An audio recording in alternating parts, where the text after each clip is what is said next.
Hello and welcome to another episode of the Uncommon Energy Podcast. On this week's episode, we have got a ton of Pokemon tournaments to talk about. There were three major tournaments this past weekend. We, of course, had the Knoxville Regional Championships that Azul and I were both at.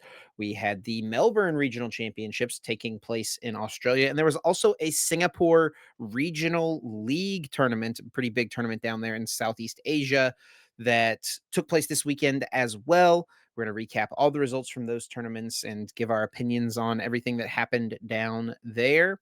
We'll, of course, have Guess That Flavor Text, everyone's favorite segment of the podcast. And then we're going to wrap it up by talking about another regional championships coming up this weekend, the Dortmund Regional Championships taking place over in Europe, in Germany. Give our thoughts and opinions and make some predictions. It's definitely going to be a tournament results slash meta heavy podcast episode this week. So we hope you're ready for it. And then, of course, after it's all said and done, we're going to hop over to our Patreon and give our Patreon supporters that exclusive 30-minute bonus episode that we do every single week. Patreon.com/uncommon energy podcast. If you're interested in getting a little bit extra content from myself and Azul. And my name, as always, is Chip Ritchie, joined here, as always, by my friend and co-host, Azul GG. What's up, Azul? How we doing, buddy? Doing pretty good, Chip. Just got back from Knoxville, where I got top 16 finish. Unfortunately, bubbling out of the top 8. Did win my or get the victory in the winning in. Thanks to Edwin honoring our gentleman's agreement, but wasn't enough. My resistance came up a little bit short, behind Jackson Ford, I believe. So ninth place, but that's fine. I'm not like too bummed or anything about it. Kind of another stop in the circuit for the year. I think I did lock up. If I didn't lock it up at Charlotte, which I think I did, but let's check my points like post Charlotte just to like check. But this should definitely lock up my third Worlds invite of the year, I think. One from 600 points. Worlds. Yeah, one from Worlds, one from winning San Antonio. Now I should have 600 points. I honestly thought it would be like like going into the season, I didn't plan to go to any locals at all. So I thought it would maybe be a little bit difficult to get my Worlds invite this year. But then you forgot you were just built different, buddy. Come on now. Apparently, yeah. So yeah, it's my third Worlds invite of the year. Hopefully, get a couple more before the season concludes. Um, yeah, I played the Kyogre, Lost Zone, Maul Wild Cheese deck. Um, and the deck was okay. Like the deck was fine. Like I don't think it's like anything super special. And I think now that it's a little bit more on the map, it doesn't become quite as good of a play moving forward. But it was cool to play Lost Box again for sure. Hadn't played Lost Box in a little while. Yeah, and definitely quite a bit more on the map because, I mean, you played it. Caleb was in day two with it as well, but Aiden Koos with Yeah. a really similar list made it all the way to second place. And we'll talk about the results and stuff like that, and maybe a little bit more about your deck list and stuff when we get into the Charlotte recap or the Knoxville recap, I guess. Yeah. How But was your yeah, week doing the casting thing? it was good, yeah, so I was actually doing, like I wasn't casting, I was, like, hosting slash they call it, like, the analyst role, but I think it's, like, more like a host really is what it feels like, opening up the show and in between rounds doing interviews and stuff like that. We've got a new setup where they have the ability to do, um like on the floor interviews a little bit more easily. They added that a couple tournaments ago, but this was the first time I had done the hosting with having that. And so that was pretty cool. We went out there after round 7 and we were grabbing people as they were like sending in their match slips, like who had just locked up day 2, interviewed a couple people who like were making their first day 2s. Which was pretty cool. Get some like excited reactions, see some new faces. I did an interview with Pokepop, which was pretty cool, talking about the history of the game. You know, for anyone who doesn't know who Pokepop is, he's one of, I mean, I guess the most tenured judge maybe in the game. He said he started with the game when Jungle came out, which is the second set ever from 1999. So chatted with him about judging and how the game has changed, team compendium, what he does with like writing the compendium and stuff like that, which is like where all the rulings are posted and upkept. Um, and then we had an infamous ring toss segment as well, which if you didn't watch the live stream and you don't know what I'm talking about, better for you, I guess. Don't worry about it. But yeah, it was overall a good time running around. Um, I felt bad for they have a guy who's like a camera operator, and I was always because it's like one camera that's shared between all three games. And so, he was like having to do stuff with the other people who were hosting for the other games for Go and for VGC, but I kept bugging him like, "Hey, I kind of want to go do this over here," and he'd have to like lug the whole camera setup and the big light and stuff all the way across the tournament room, and it was a bit of a hassle. But I think we got some good segments out of it. Hopefully, people enjoyed that. But yeah, it was fun. Yeah, the more content stuff that I see being done and stuff, that's all really, really good. Do you think there'll be a point? Yeah, because I think it's like, yeah, because now you have like the backstage, I guess analyst lounge area where you do the interview sometimes, or where you just talk. Hmm. And then you have like the on floor interview stuff now as well, which is really cool to see. So there's more content being added to the, I guess I don't know, to the arsenal for Hmm. the live events. Do you think there'll ever be like a dedicated? I mean, I feel like this will be eventually, as long as the game keeps growing, like a dedicated analyst desk for like each game, where it's like that's what you cut to. Um, Yeah, maybe. get you Um, out there with like one of those like weatherboard things you can kind of touch and write on and be like, right here is where he misplayed, attached to the wrong Pokemon. Yeah, I mean, Um, we just added replay capability this season. Like they've been showing yeah, replays after every single game. That's a new thing that got added this year. Um, so I mean, I feel like they're continuing to add stuff and improve it and all that. So maybe someday I would say. Um, I I mean, feel the like it makes analyst sense. lounge is just like a year and a half old at this point, right? Like Yeah, that thing hasn't been around for that long. I feel like it. Like, I mean, I feel like the next step to that would be to have like a analyst lounge for each game, right? And that would Yeah, be and like, there's already been talks about trying to get a second lounge, at least a second lounge built or some yeah, other option because, crowded man, back there. it's, like, tough to share it a lot of the time. It's like we're finishing up a round and it's like, "Oh, VG's in there doing an interview," and stuff like that, or it's like, Yeah. we're coming up on a time where we're finishing up an interview where you kinda wanna do some other segment, but VG has, like, you know, they're in game 3 of Top Cut, so we can't use it because they're gonna be needing to, do something with it right after they're done with Top Cut, right? Yeah, Um, yeah. so we've got a little bit of that going on, but I think that was kind of the idea with adding the roaming floor cam, is that would take we'd be able to use that a little bit to take some of it off of the lounge. But yeah, it would be cool to be able to just constantly go back to it, um, regularly, and as more and more production people are getting added to the team, like at the Pokemon Company, I feel like a lot more of those like ideas and things that have existed in other spaces like are being brought up. So I feel like you know Uh, it's probably only gonna continue to grow is what my prediction would be. Yeah, for sure, for sure. Yeah, it's just like something like I've had thought about like it being like the next having like a dedicated analyst place for like after each match. So like there's the casters and then there's the analyst desk and then you just go to the analyst desk to talk about everything. And Yeah. from there cut away to the break or commercial until you come back.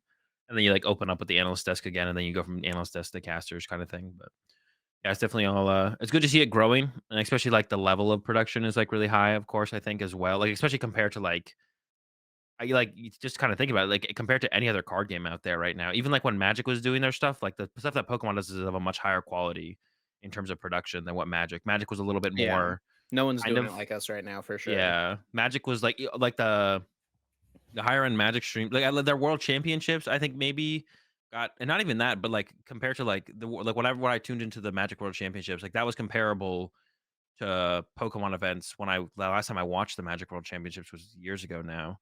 But, like, their normal, regional style events, it always felt like, yeah, it feels like Pokemon is definitely doing things on, like, another level for sure compared to any other card game, and it's, like, actually just kinda, like, rivaling esports more than anything, Yeah. and I feel like that's a big deal for 'cause, like, the card game is never gonna get that big, right? But it's a big thing for, like, the video game because the video game could be that big, you know? Um, so, like, I mean, it's not gonna be as big as, like, League of Legends or something like that, but, like, it could get on the map as far as, like, esports goes or whatever you wanna say Sure. at some point for sure. So it's just cool to see. Yeah.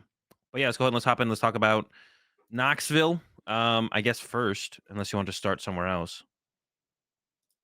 No, yeah, let's talk about Knoxville. I mean, we were both there, so it's definitely the tournament we are, most up to date with what exactly happened on, right? Yeah. Um, but yeah, it was a decent sized tournament, right? But by most standards, but then if you think about it compared to what we've had so far this season, it was a little bit smaller of one, right? 1,367 players. And I have to imagine a big part of that was just tournament space, because I mean, I'm sure you noticed it, Azul, but we were a little tight in the venue Yeah, this there was weekend compared not to the last few tournaments. Yeah. it didn't feel overly cramped though, to be honest. Like, the tournament that stands out to me over post-COVID that felt the worst was NAIC. Not the one that I won, but last year's NAIC was Mhm. insanely cramped. That was, uh pretty miserable experience. It was really hot in there too, or I guess it was really hot because there's so many people. But yeah, that was like kind of a little miserable. NAIC, the last NAIC was a little miserable, at least on day one. Day two, of course, things stood out quite a bit, but yeah, it was pretty cramped in there. And yeah, only 1,300 players compared to some of the other ones. Definitely, and it could have been bigger though, right? I think if they had more venue, had more space, we could have, had quite a few more I mean, this is the one that sold out masters. super fast, right? Yeah, and then they had a second wave for like They oh, made more space, was it like a 1,200 to 1,400? I feel like that something was like the that, right? I mean, it has to have yeah, been around 1,400, right? Because we got 1,367 yeah. that showed up. Yeah, it's only like they only found like 200 more spots, and it filled up, I think, like, instantly. Um, yeah, I'm pretty sure, like, instantly. Actually, speaking of that, Ryan Antonucci actually won the whole event. Only was like, randomly got through to register for the event just by a random spot opening up. I think Like that's in the what he middle of the told me. day or something like that. Yeah, like, he didn't even get in on wave 2. He just, like, randomly got into a spot that was just opened up in the middle of the day. Yeah. So, it's, I guess it's kind of funny that he, went from, not even overly planning to go to the event, was able to get into registration, to winning the whole thing with Gardevoir, and this is what someone mentioned to me. I didn't, like, fact check it, but thinking about it, I think it makes sense. This is Gardevoir's first dub, right? Wrong. Oh, alright. Henry Brand won. Oh, I guess that is wrong then. Yeah, someone told me that, and I was like, "Is it?" I was, like, thinking back, like, Gardevoir really hasn't won that much. I guess Caleb let everybody Gardevoir win. so it's Caleb's fault. Yeah, Alright. yeah. Yeah. Alright. Second dub for Gardevoir, I guess. Yeah, I Yeah. forgot about that one. First one of this format and stuff, though. That was like Yeah, I before guess. that was like Scarlet Violet base set format. Like Super Rod didn't even exist yet. I guess since it's become its most powerful form, Yeah. it hasn't won. But yeah, it has already gotten a dub, I guess. All right, second major dub then. Ryan Antonucci, who probably a lot of players are not familiar with. We're very familiar with Ryan. Um, Definitely a homie and a friend. But even if you're just like someone in North America who knows a lot of players, you've probably heard Ryan's name before. Has had a couple decent accomplishments. Um, Most notable one is top 8 at, NAIC in 2018 yeah, before this. yeah, and then I would say, And he, like, was, I think, 1st seed going into that top cut too back then, if I'm remembering right. I mean, he was 5th seed in the final placing, so that would make sense. yeah, and he actually had, like, a couple decent, or he was doing really well, like, post, the half season pre-COVID before Yeah. everything got cut short, but, He was, like, close to top 16, I think, right? yeah, yeah. He's, like, one of those players who hasn't really made the name for himself, but, like, if you're in the know of, like, knowing, like, those players who are just kind of waiting to have their breakout performance, like, Ryan Antonucci is, like, one of those and has been very stubbornly on Gardevoir. Whenever he asks me what he should play, I always tell him just stop playing Gardevoir, but stuck it out. We see a couple not so great placements before this first place finish here. Had a yeah, top 130 or 135th there at Pittsburgh, Peoria, 34th. Not too bad. 41st at Charlotte. I think dropped a couple in here as well. Went to Toronto. I think didn't make it through day one. So stuck it out all the way. Kept playing Gardevoir. Every time I talked to him about it, he'd be like, "No, Gardevoir's the best deck. I'm just gonna run it back. I don't know any other deck well enough." And I was like, "Well, you always tell me you're misplaying with Gardevoir." He's like, "Yeah, but it's the best deck. If I just play better, Mm. I'll get the dub." It's honestly like a good And mentality to have too, it's like if you feel like a deck is the strongest and the only thing that is limiting your success is your yeah, play, yeah. like, kudos to him for sticking through that, I would say. Yeah, only one of the events he said he blamed on, variance. I think that was maybe Peoria or Pittsburgh. Mhm. But he said, like, all the other ones, like, he felt like he played well. Or no, he felt like, he didn't play the best, and he coulda just done better for the majority of it. So, but yeah, stuck it all the way through and then gets the dub in Knoxville. It was cool to see him definitely get that dub. And yeah, did it with the Guardy. And nothing too super crazy in his list either, right? Like it was pretty standard, pretty straightforward. I guess like the only thing that like stood out to me was um There's no honestly, Cresselia, that was the biggest thing that stood out to me. yeah, but it's almost become kind of a little bit of the norm. Like I don't I think would that say most lists still had Cresselia. It's super good in the most Tina do, but matchup. when you yeah, most do, but when you look at, like, some of the top players who people are gonna be looking at, Tor didn't play it to the 16th place finish at Liverpool, Gustavo didn't play it in Charlotte, like, you know, and actually, on the flip side of that, something that surprised me the most out of Gardevoir list was Rowan not playing Screamtail, but still playing the Cresselia. So that was like a bigger surprise to me. Someone in my chat mentioned that Rowan said that he didn't miss it the whole tournament long. I don't know if that's a direct quote or someone just gassing it, but that's it. That's definitely an interesting decision there. Because I've always thought the Screamtail was broken since I started using it in Gardevoir, since I started trying it. I always thought that would come first before Cresselia. But like you said, the Cresselia does give you that better Tina matchup. And if you are trying to like win tournaments right now, I feel like being able to beat Tina or having like a little edge against Tina is definitely a something to look for sure because there's a lot of really good players. There's a lot of players playing Tina, but there's a lot of really good players playing Tina as well. Yeah, we see here in day 2 of Knoxville, 93% of day 2 players had Screamtail and only 67 had Cresselia. So, I mean, I imagine that accounts for everyone except Rowan, most likely. Maybe if one other person was on his 60, I'm not sure. Yeah, I'm not sure. I think it might just be It's just him. yeah, just him. I think it might be.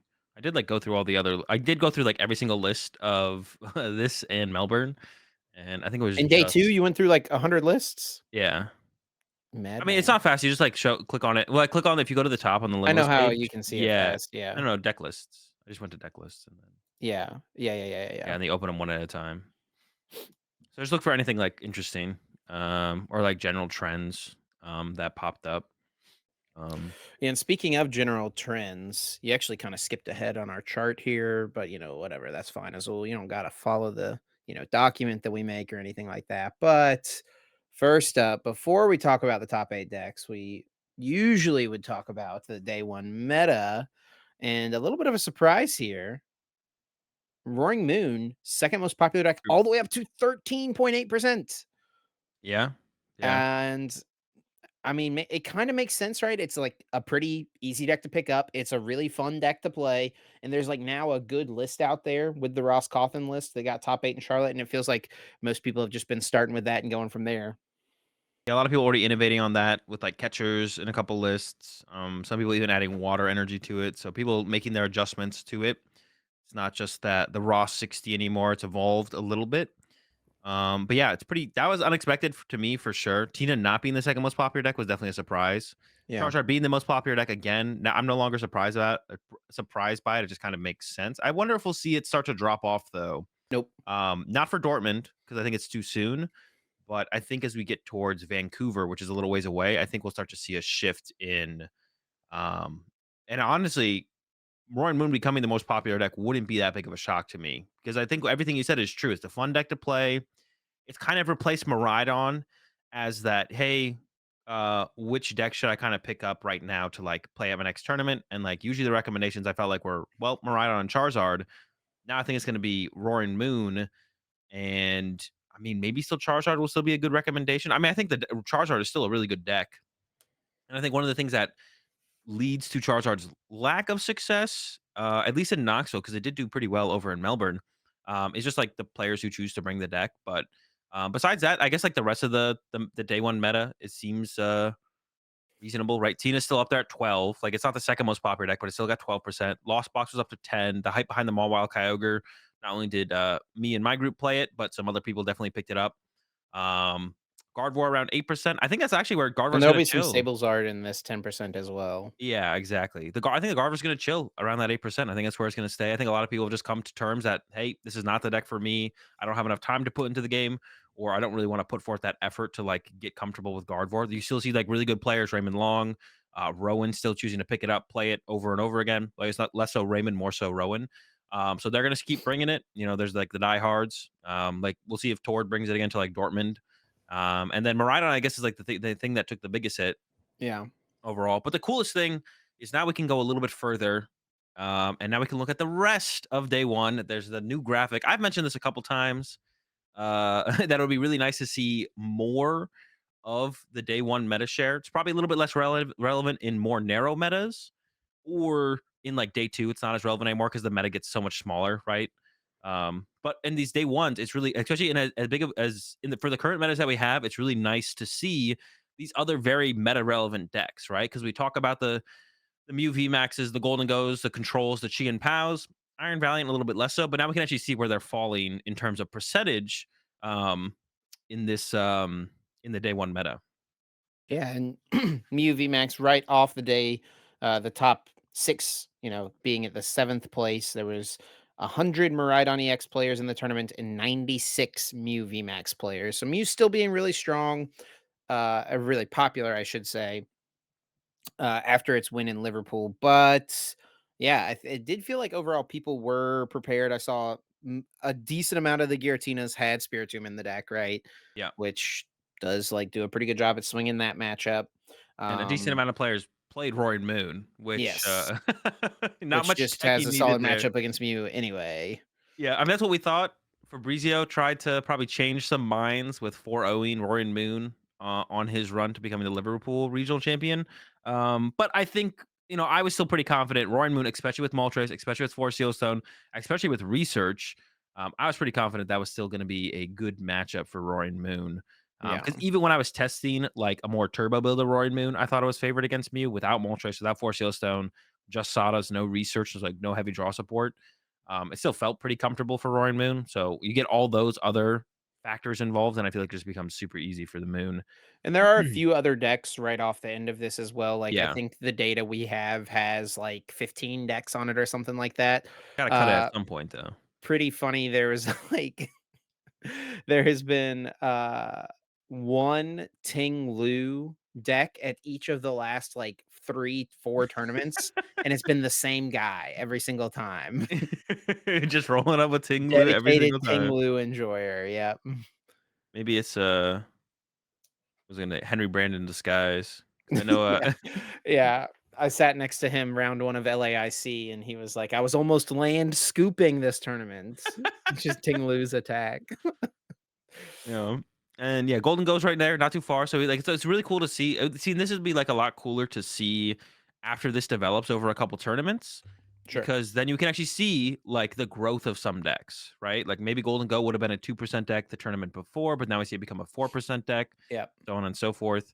Um, so yeah, it's really cool to have this extended day one meta breakdown now for sure. So I'm excited Yeah. to keep seeing this pop up in the future. Yep, and we definitely should continue to see it popping up, I would hope, and we can move on to the next one, which is our day 2 graphic showing the most popular deck, Roaring Moon. Yeah, Roaring Moon spiked up there quite a bit. 20%, 21% of the meta. Dude, I was looking. I only played against one Roaring Moon. I was looking for them all day, bro. I was like, Yeah. where are these moons at? I heard it's 20% of the meta. Where are they at? Kyogre's a big fan of the Roaring Moon matchup, huh? Yeah, I did find one um, at some point round, I don't know, 13, 14, I forget, but finally found one and got my dub against the moon. But yeah, that's I don't know. Is that so surprising? Like, Charizard is the most popular deck, so I guess it has to be a little surprising, right? Between it, Tina was right there under Roaring Moon as like a favorable matchup for the Moon. But yeah, Charizard being the most popular deck, I think it's a little surprising that Roaring Moon came in as the most popular deck in today too. Especially with a lot of the Charizards adjusting and now having that Radiant Charizard, not even like as a reason because of Roaring Moon, but just because how it kind of the meta developed around it. Besides that, Yeah, I don't know. I mean, I think that Charizard's matchups honestly are still like overall pretty good, right? Like yeah, I think your Roaring Moon matchups pretty good. good. Um Tina 50-50, slightly favored for Tina probably. The road that is another thing as well, by the way. The Spiritomb in Giratina is, I think that definitely gives them like a few percentage points in the matchup, like almost for sure. Not being able to just Yeah, rotom your hand up turn 1 if they go first and get down Spiritomb, or it's hard for if them to they go commit. second and you don't get rotom out, like It's hard for them to be able to commit to using one of their Pokemon search cards turn 1 going first to a Sure, Rotom or to a sure. Spiritomb, They but it is usually like have to leave Greninja out of the equation or bench lock themselves.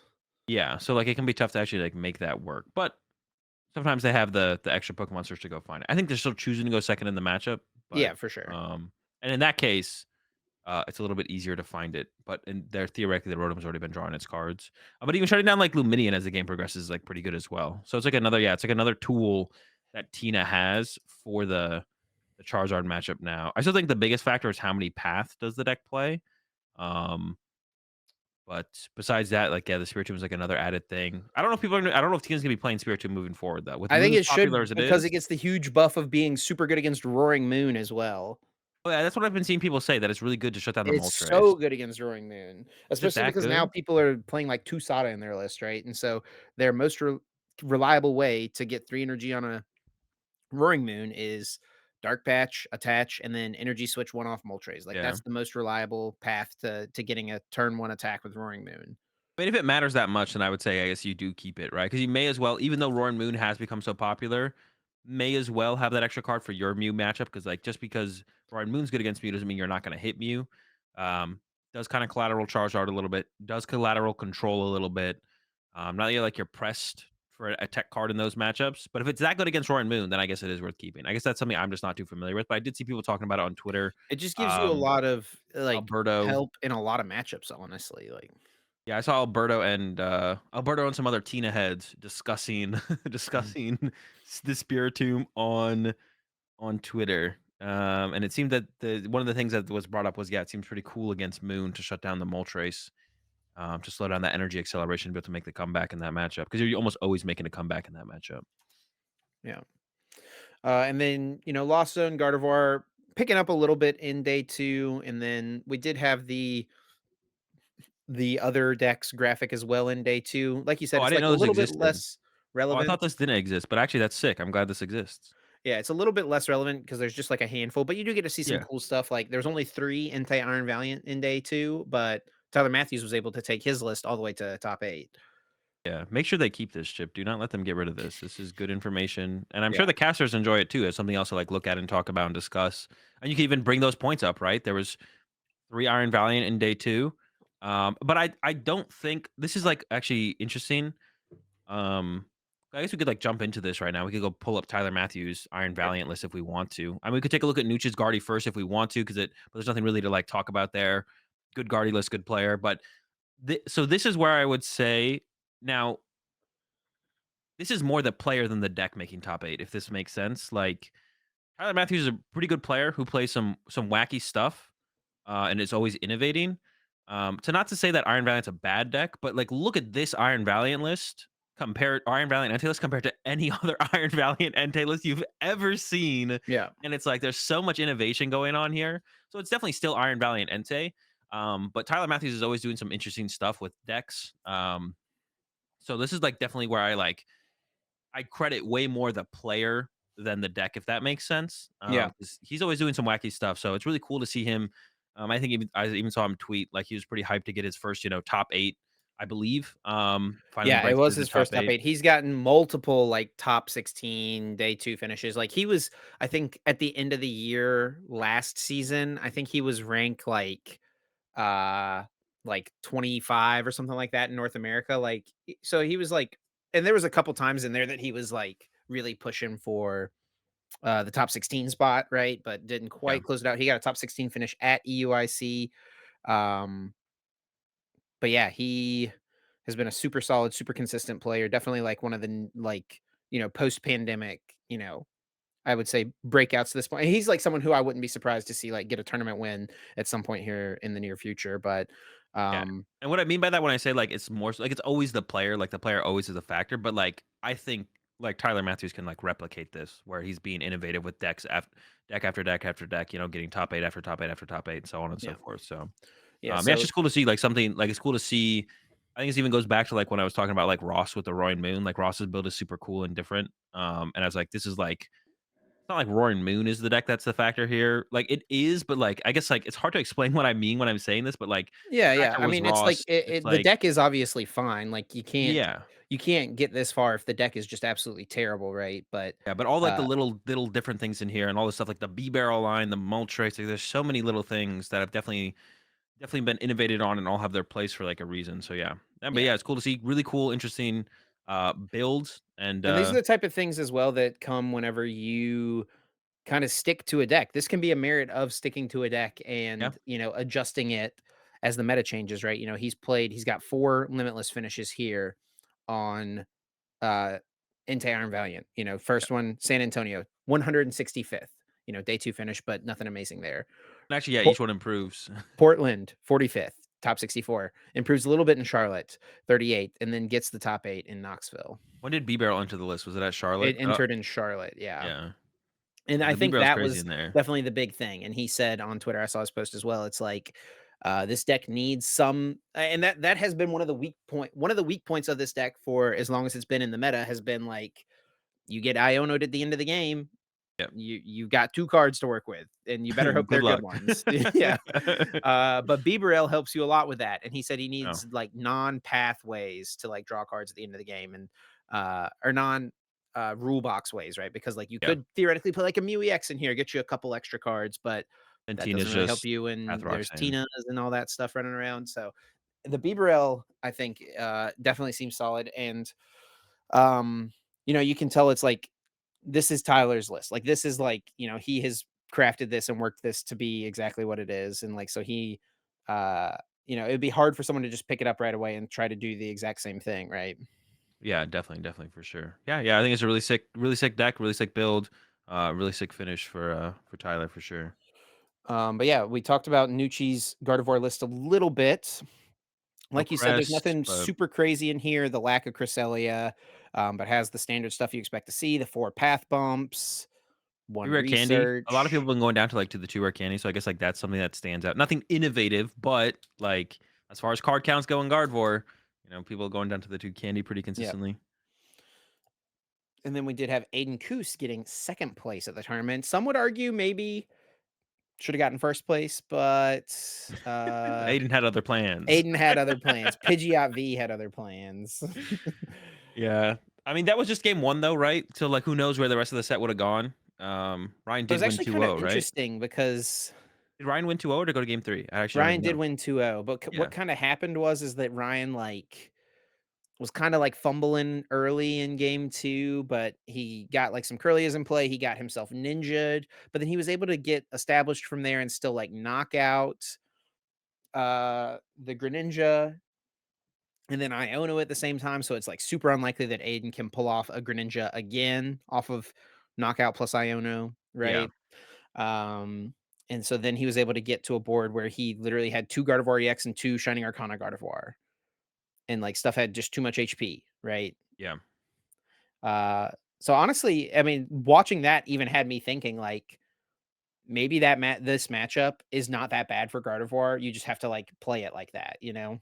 Yeah, if you immediately respond KO the Greninja after you do the Moonlight Shuriken after trying to not bench Manaphy to play around the Mawile because you don't play Turo like Ryan didn't play the Turo, then, I think you win.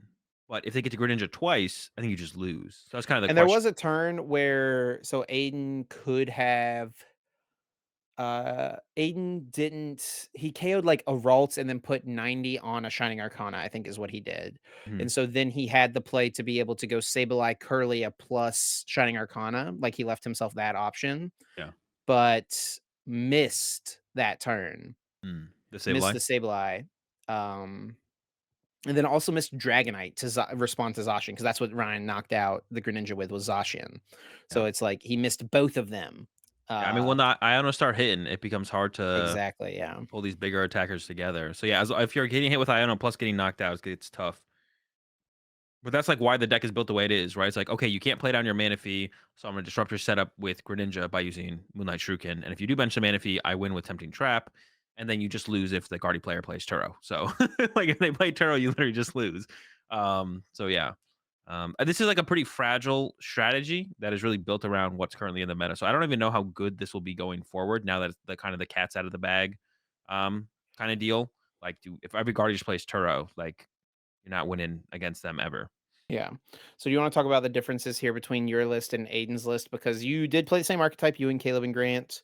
Um, but there is just a couple cards different here. Why don't you talk about the differences? Yeah, so the differences are no Roxanne, which I think like something that I feel like is decent to play, and wouldn't hate to see that included in the deck. No boss, which is definitely just wrong and incorrect. But I was out. I want to make this clear. I was outvoted. Um, and Grant and Caleb wanted two countercatcher and no boss. I wanted a boss. I was outvoted. There should 100% be a boss in the deck. Make sure you cut a countercatcher for a boss. Um, we didn't play the Jirachi because we weren't really afraid of the mirror match too much. And there is a lot of room to outplay the mirror or just lost zone mirrors in general. As long as I say outplay, but I don't like that word. There's a lot of room for your opponent to make mistakes and for you to play well in the lost zone mirrors. So I didn't feel too stressed to have something like a Jirachi. Although if you do just play the Some would Jirachi and say they playing don't, better than your opponent is the same as outplaying them, but that's if fine. you have the Jirachi and they don't, it gives you a massive advantage if you play well. So yeah, that was one of my losses in day one was going up against a lost zone deck that had the Manaphy Jirachi. Um, So yeah, it can be tough to handle that. And then we played the Echoing Horn, which I actually was decent a couple times for me. It did give me the kind of aggressive win condition against Edwin in our game one in my winning in match, where Edwin got rid of the Greninja, put a Jirachi on the bench, and I was able to Echoing Horn the Greninja immediately. But had I not had the Echoing Horn, Edwin possibly could have collapsed away the Jirachi before I could counter catch or trap the Jirachi. But with Greninja and Jirachi on the bench, you can't collapse away both of them. So, um, so Echoing Horn was good for that. A couple other times with like some Kyogre plays as well. So Echoing Horn is okay. But to be honest, I think like Aiden's list is just better. And Aiden has put more time into it. It's a little bit more refined. So yeah, like I said, counter catcher over the or It's boss kinda over counter similar to the catcher. Tyler Matthews situation, right? Aiden played Yeah. this deck in Charlotte. He got 33rd with it, but then he made some changes, right? Knew the deck was good, knew it could be tweaked a little bit, and just kept stuck with it. Whereas this time, it was like the first time you guys were playing the deck at a tournament, right? Yeah, I mean, I would just like cut the counter catcher for the boss and probably the echoing horn for the Roxanne, and then I don't even know where the other changes are because like somehow There's an definitely energy played difference here. Aiden only played yeah, 4 water and 3 psychic. You guys played 5 water, 2 psychic, which I seems like definitely a liked correct split, I I guess. liked the heavy water for sure. The heavy water was pretty good. I did like I always had the water energy to combo for the Greninja attack, the Kyogre attack, the Dragonite attack. There was sometimes where I would have liked to have raw drawn into a psychic energy to work with my Sableye. But usually expending a gate there isn't like that big of a deal. But always having the water energy in hand to combo with your bigger attackers was definitely pretty big. So that was pretty nice. Jirachi is like okay, it just depends on how popular the Lost Box is. And then honestly, I think the Pokegear should just be a fourth Nest Ball. Like Nest Balls are just too important in the deck, I feel like. But besides that, like there's like other stuff to Pokegear be tried definitely out. increases in So value when you play these other 2 supporters, though. that's true, and I did say with, like, going to those probably does make sense, but you actually just don't play the game if you don't find your basics, so I would still lean towards that, the 4th nest ball, and also, like, getting your attackers in the middle of the game is, like, super important as well, Yeah. which, like, the nest ball can do for you. And the Pokegear can be good, but if it just, like, whiffs your supporter, then it's not very good. But, I mean, you can kind of set up a deck towards the end of the game where it's like, Palpat 2 Colors back in the deck, use your Pokegear, you're almost guaranteed to hit a Colors at Yeah. that point, so yeah, I mean, I don't have, like, too strong of an opinion on, any of those things, but play the boss. Don't not play the boss. And then looking at the rest of the top cut, we did have Ian Robb making top 4 with Giratina. Did have the Spiritomb in here, had the Avery as Manaphy, well. Other than that, though, pretty standard stuff. yeah, only Did 2 have a water. 2-2 split of the switch cart in the switch. Yeah, only 2 water, had the Manaphy, only 3 path. I mean, there's a lot of different things that there's a lot of little things different that the Tina players are doing. I don't know fully know what's correct. I kinda like the Avery right now, though. It does feel like Artie's pretty powerful. Miraidon and Iron Hands are nowhere to be seen for the most part. So to capitalize on the potential success, like Gardevoir's still only like that 8% in the meta, but to capitalize on the potential success of Gardevoir, I like the Avery probably going forward in Tina. And Vinny played the Avery as well, right? If I'm remembering correctly. I think Vinny had it Yes, yes, Vinny back in did play the Charlotte. Avery. Yeah. Yeah. And we We got got I mean, if Moon is this popular, if it's 20% of day two, there better be some in top eight. And there was a couple. Yep. Marzan loves playing aggressive decks, bro. He Like, does, he does. his lists are always a super aggressive. I mentioned this when I looked at all the lists earlier on my stream today, and I was like, "Bro, this doesn't surprise me." 4 catcher, 4 trekking shoes. Like, where's the Maridon deck that Marzan played not that long ago? Is that Forever on here? ago. This was, like, Yeah. before Maridon was good, Yeah, dude, like, look at this this nobody is was playing so Maridon at this point. this is so aggressive, bro. It was insane, dude. 3 Mysterious Tail Mew, cross switchers, like, He yeah. played another was it, I think it was this deck. Yeah, this deck. He was, like, one of the Mm. early adopters of this, like, Palkia Raikou type thing. I think that he was on stream whenever he played this deck. This one was a wild one too that was super aggressive.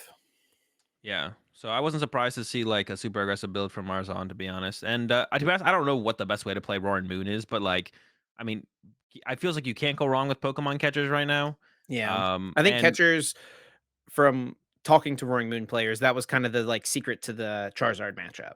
yeah, get that Rotom, KO the Rotom as your first 2 prize cards if you Yep. can. If not, hit him with more Pekko and hit him with Judge, which I think was the other thing that we saw people including was that Judge. All of them, Um, telling me that just made me instantly think like, "Okay, so, like, if I play Charizard, I just, like, shouldn't bench my Rotom now, right?" I mean, you gotta bench it to play the game a lot of the time, though. Like, you S don't just get to. I mean, it's pretty good a lot of the time. It's not, like, have to play the game type status, but You're saying we go back to Bib Evozard? I don't think they can handle Bib Evozard then. that Yeah, no is jump right true, away. and there is a little bit of a split right now in Japan as well as to, with the new set, what's doing well.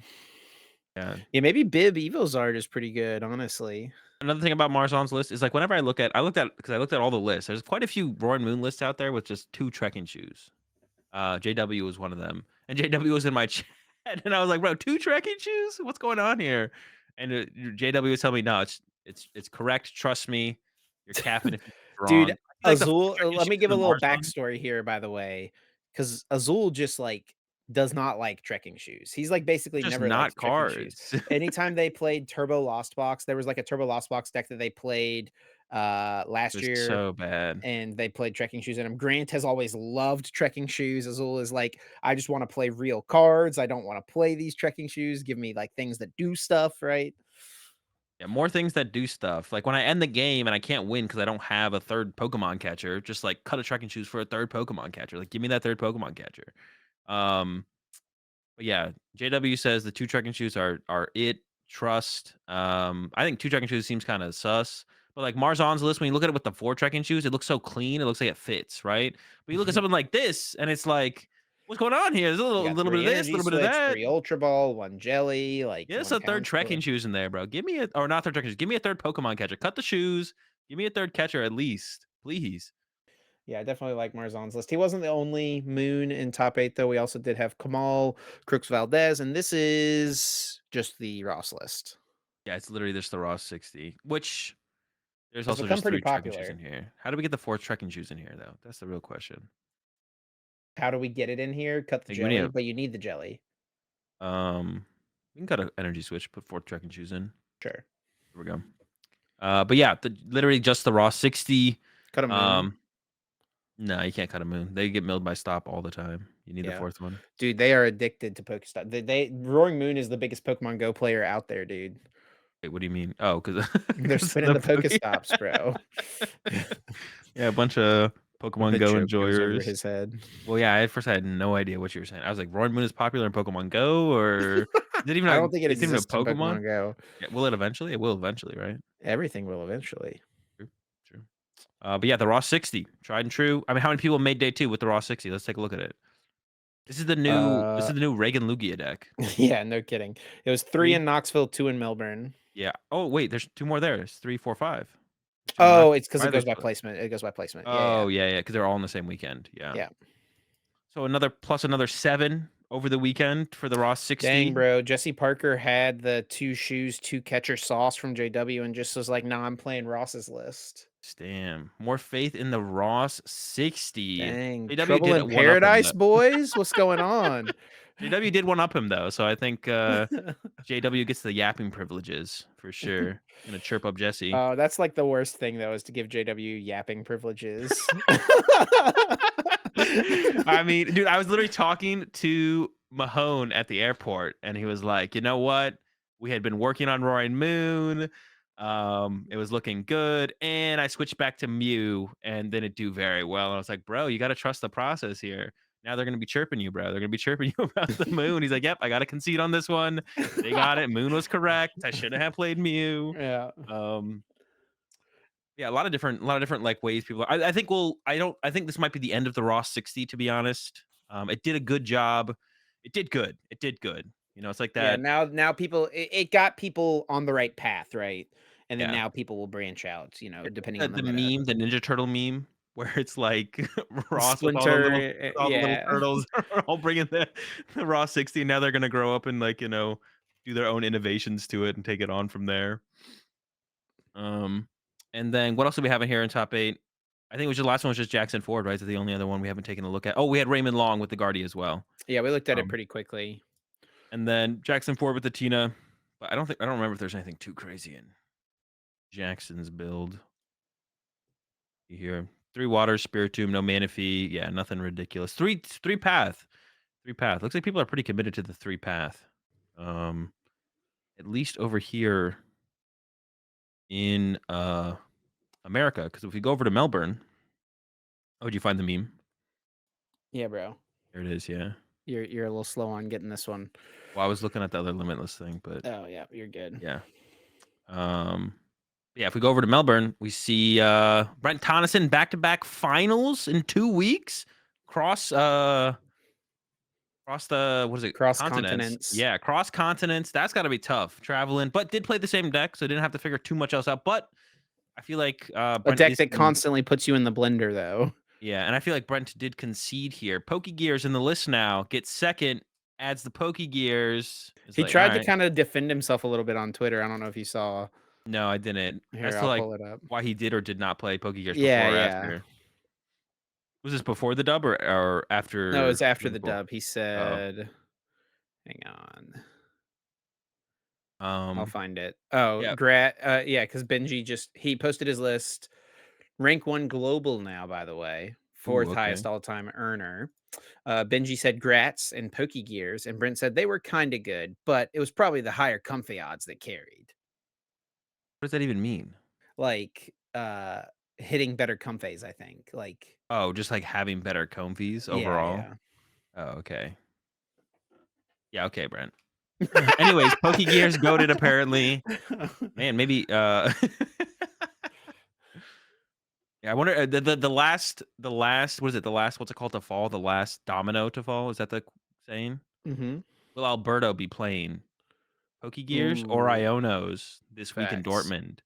That's the last the last Iono, player standing. Will the Gears be, will the Ionos be out? Will the Gears be in for Alberto? I'm actually curious to see that, to be honest. Because it's always curious to see, like, I think he tweeted something too about that. there is, like, a correct way to play the deck, right? There's an optimal Giratina 60, and it is always curious to see, like, these really good players, Brent, Bradner, Ian Robb, all these really good players playing Tina. They are kind of starting to come to a consensus on what seems to be a better way to play the deck. But I'm gonna be honest, I actually like Brent's list better. I like the 4 path. I like the 4 nest ball. Double counter catcher I can kind of go either way on, to be honest. But and I guess like Pokegears are correct. But those are like the things that when I look at like Brent's list that is like standing out a little bit different from others is like the 4 nest ball, the 4 path to the peak. Like, those are 2 things that I really like that Brent's been playing. Well, before we get too much into Melbourne, let's do a recap real quick of our predictions for Knoxville. Knoxville. Oh, true. We did have those. Yes. Yeah. We have this little document here that I make every week that Yep. Yep. gives us the order of, when we talk And the about first things. one was, will Giratina make another finals appearance this weekend? Of course, this is across the 2 events, Yeah. Knoxville and Melbourne. And the answer was yes, because Brent Tonneson came through, clutched up, and made it to the finals and got the victory. Yeah. And Azul did predict yes. I predicted no. Unfortunately, as always with Guillotine, I am one of little faith.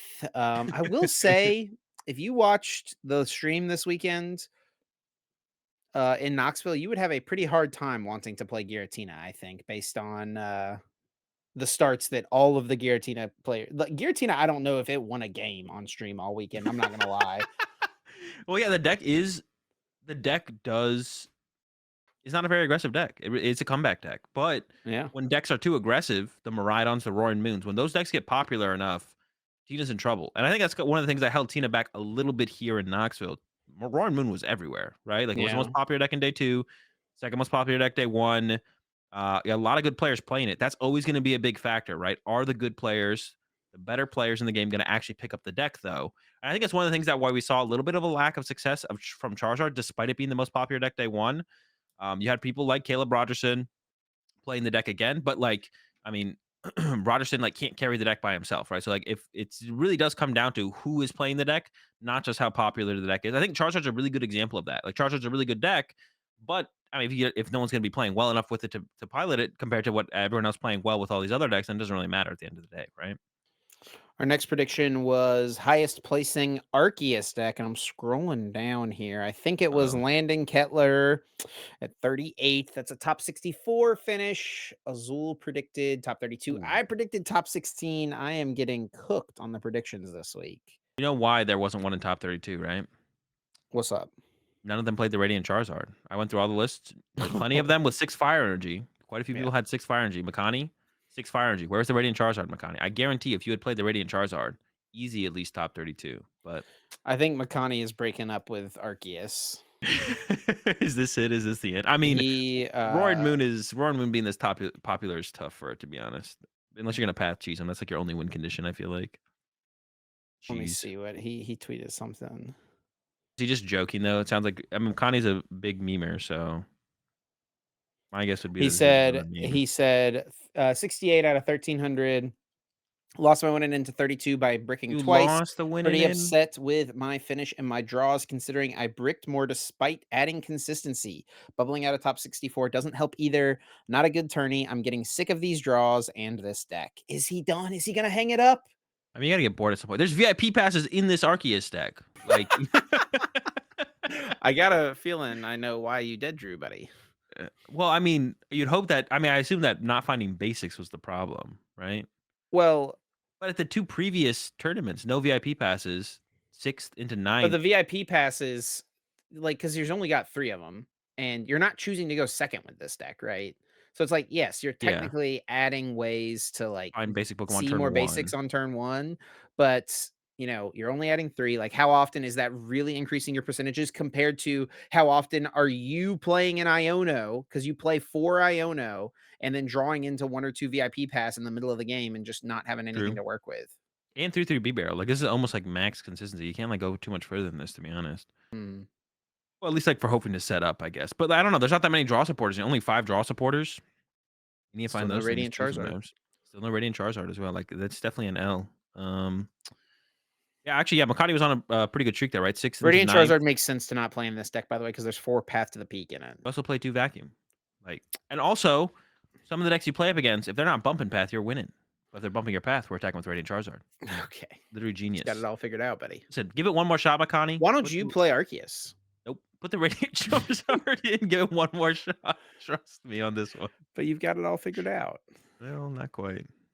Not And enough then to our last play prediction Arceus. was over under the amount of forest seal stones in top 8. Between the 2 tournaments, between Melbourne and Knoxville, we put the line at 8.5. We both took the over, and Azul did the math. The over hit. Yes? Yeah, there was 10 Force Seal Stones across both tournaments in top 8s. Which, if you Uh, had told me that there was going to be 0 Mew in Top Cut, I would have probably taken the under, right? yeah. Because there was 0 Mew, but it has to be the fact that Roaring Moon was so popular, right? Like, 2 of those in top 8 of Knoxville, and they play 2 apiece. Yeah, and then Tyler Matthews with the Entei deck with 2 of those in there. And then Aiden with 2 as well. So that's the 8 coming from Knoxville. And then over in Melbourne, uh, there was 2, 1 with Haru with the Charizard and 1 with Tim Franklin with the Lost Pile. So 10 total across the 2 events. Yeah, it's a lot of Force Heal Stones. Pretty good card though, right? Yeah, for sure. And speaking of Melbourne, we can hop back over and keep going through that tournament. We talked about Brent's list. Let's take a look at Haru's list. Haru, uh, you know, he's getting close to, like, owning Australia, it feels like, Like, he's just gotta come away with a dub. I mean, he's got 2 seconds here, 2 Yeah. tournaments. He's How just many taking down the kangaroos and the, flesh-eating spiders and stuff like that, and coming away with, the CP, the championship point heist. Yeah, the only thing Haru forgot to do was be able to beat Brent Tonnison's list, Yeah. but That is Azul's golden rule of playing in a tournament in Australia. that is one Is of the one of the 3. There's gonna be one more shot, though. I was actually curious. There's Perth regionals in April, so Haru will have one final shot, um, to own Australia. Because yeah, has literally made the finals of the first. That would actually be sick. That'd be a sick run from Haru to make the finals at all 3 Australian, regionals. I Yep. honestly, I hope he gets there. That'd be sick. But yeah, Charizard again for Haru. Has been a Charizard gamer recently, and was playing basically the 60 that Kato played to Liverpool. And Kato and Haru were playing the exact same 60 here in Melbourne. Um, and Kato got 10th.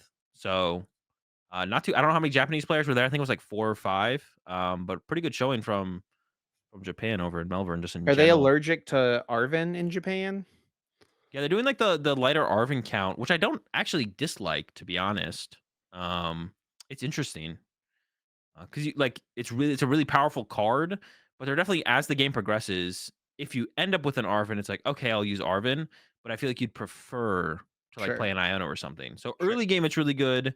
When you need a specific item, it's really good, but almost every other time you'd prefer to have like an Iono or They a are boss or a down research. 1 supporter overall, though, with this count, right? Compared to what Kato was. Oh, you mean just saying, but like, yeah, Compared to, overall, like, yeah. the normalized American list. More basic Pokemon search though, right? They are giving Yeah, this heavy nest ball count.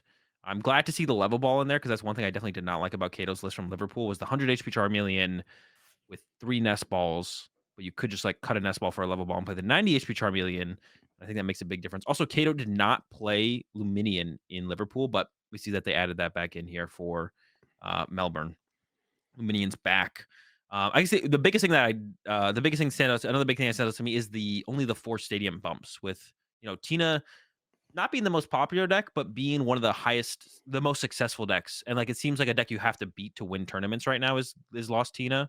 sure. That was definitely interesting to me to see the Another lack of a thing Lost City or like second Artisan. another thing as well is there's no mirror tech, right? There's no TM Yeah. Devo, there's no Justified Gloves. We even saw Um, some American players playing both of those. yeah, and we saw I think Chevelle, Isaiah Chevelle, played double TM Devo in Yeah, his build in Knoxville. Um, so yeah, I mean, I did talk about this on my stream as well when I was going through the list. I was just like, I mean, one of the things right now, like I mentioned, like the better players in the game are not choosing to play Charizard, and if they aren't, maybe it's fine to kind of sacrifice that tech card for the mirror and just let your play be the difference maker, right? In the mirror matches, or maybe Kato and Haru really feel like it doesn't make a difference in the mirror. Um, yeah, maybe they actually feel like the mirror match is not decided by Justified Gloves or TM Devo, and just it doesn't make a big enough factor to actually include. That could be a situation as well where they don't really believe that it makes that big of a difference. But yeah, so Zard still had some success. Lack of success, like I mentioned in Knoxville. Overall, I feel like a lack of success for how popular it was, but it did show up pretty well in Melbourne. Natalie Miller got top 4 with a Guardy list that has no worker, still has 4 path bumps though, has 2 artisan and 1 No collapse plus the VIP. vacuum, no VIP, and has 3 reversal energy. Yeah.